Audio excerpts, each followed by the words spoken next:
Next up, we have Alissa Sallans. She's a Zosky College student studying International Development Studies, and her title, Can Poverty Alleviation Sustain Poverty?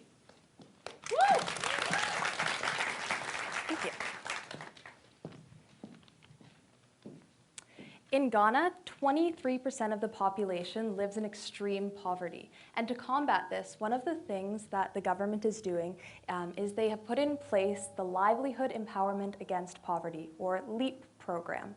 And this intends to give cash transfers to the poorest in society so they'll increase consumption and empower themselves. That seems pretty good, right? Well, that's what myself and a few other students wanted to find out. So in addition to doing some literature reviews and meeting with government officials, we traveled to the rural community of Mishio in northern Ghana to conduct field work and learn from community members who are beneficiaries of LEAP exactly how this program was playing out. And based on what we learned from the community, I'm going to argue that LEAP is an example of a poverty alleviation program that is working to disempower the poor. You see, LEAP takes an income-based approach and sees poverty as simply a lack of money.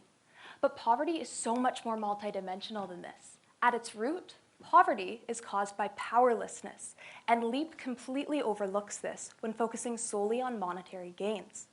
It also fails to provide any sort of income security to the poor.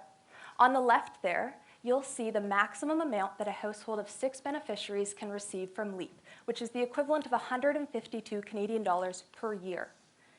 Now, what baffles me, though, is that this is less than half the extreme poverty line.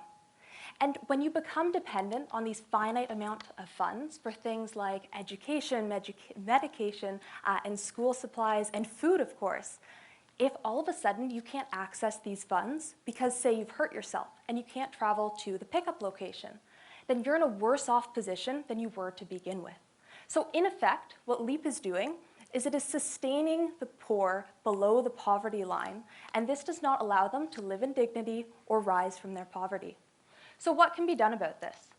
Well, to empower the poor, this program needs to focus on capabilities, which is to say what people can do with the money they get and not on the money itself.